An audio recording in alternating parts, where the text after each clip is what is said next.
So guys, I'm going to show you guys what to do when you're walking around in the forest with your travel cajon. Oh, there's still some sea sand from Santorini in my travel cajon.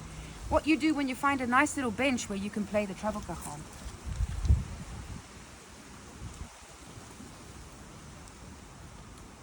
So here I am, I'm sitting down. What I'm doing is I'm clenching my travel cajon between my two knees. Come a little closer, my lovely. Right, so I've got it in a little bit of a slanted position, so it's not completely straight down because that means, you know, my back right now is bent. If I've got a little bit slanted, my back is really straight, my shoulder blades are backwards, and I'm able to get a good base. That's very important without needing to bend forward, because that's not really going to be very long-term friendly on your health and your posture, and after about 2 minutes of playing, you'll be tired.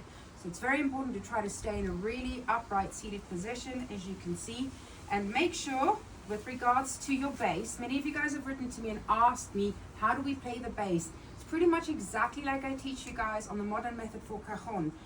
Now your hands might be a bit bigger than mine, so you might need to adjust them a little bit. I've got kind of small but really chunky hands, so even if you've got bigger hands, you'll be able to figure this out. Basically, the palm, like the edge where my hand bends, is really on the edge, top edge of the cajon. It doesn't need to be lower. It could be, but the ideal is over here, so that your movement from your bass up to your snare isn't so large. You do not need to play bass here, snare up here. That's a huge movement again. So you could play the bass here.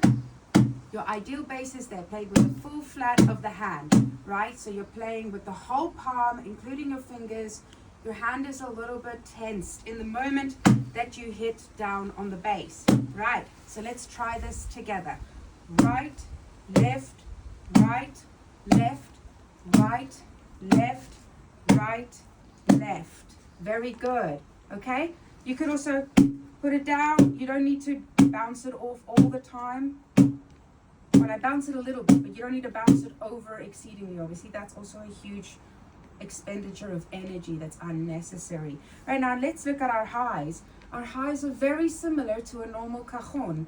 Again, I like to say, like, this little part in the middle of your palm where everything folds can kind of be positioned right on the little corner. It's kind of there, and you just straighten up your hands so that you're able to, you know, you can bend your hands like this and then straighten them up. That's kind of ideal. And you play your highs with your wrist, kind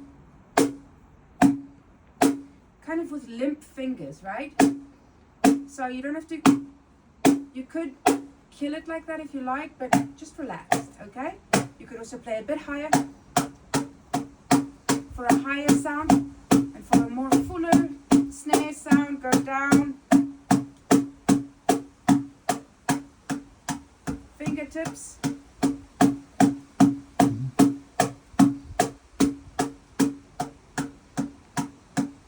You can do dynamics by where you place your stroke, not even thinking about hitting louder or softer, okay? Let's try just the basic bass to snare with the right hand. Bass, snare, bass, snare. Listen to the difference.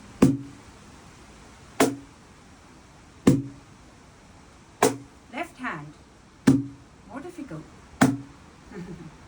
If you're right-handed, of course.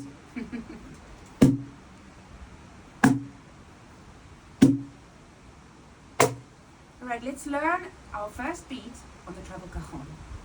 We're going to put 2 strokes down on the bass, followed with a stroke up on the snare. At this moment, we're just going to use the right hand for the first beat.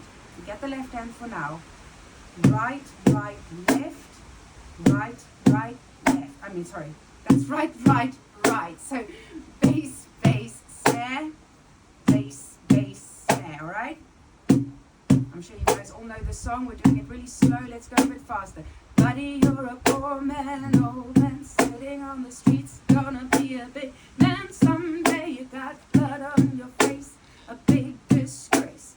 Kicking your shit all over the place. Singing, we will rock you. Great. If you can get a good sound out of that, let's try to incorporate the left hand. What we're going to do, we're going to put a flam rudiment up on the snare. That's when we're creating a bit more of an accentuated sound. It's like a kra. Right, so it's two strokes together, except one is hit just a little bit before the other one, resulting in a kra. So here we go, this is what we're looking for.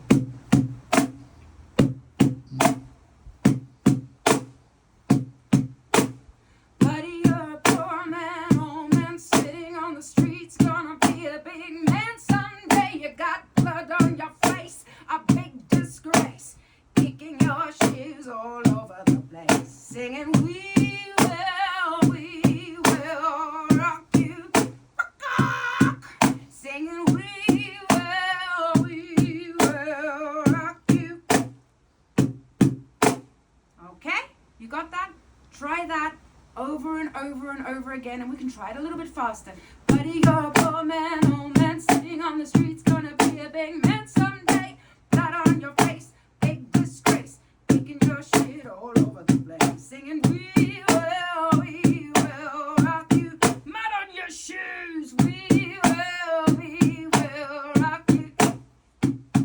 And as you can see, what I'm doing here to hold my cajon, because I'm hitting, I do need to exert some pressure from my legs to hold the cajon in place, that it doesn't like just fall away. So it's actually a little bit of a good workout for your legs as well. You'll get really strong, sexy legs if you play the Travel Cajon in this position. All right, we're gonna look at another position of how to set up and play the cajon when we don't have a bench in the next lesson. I'll see you guys really soon. Keep practicing this.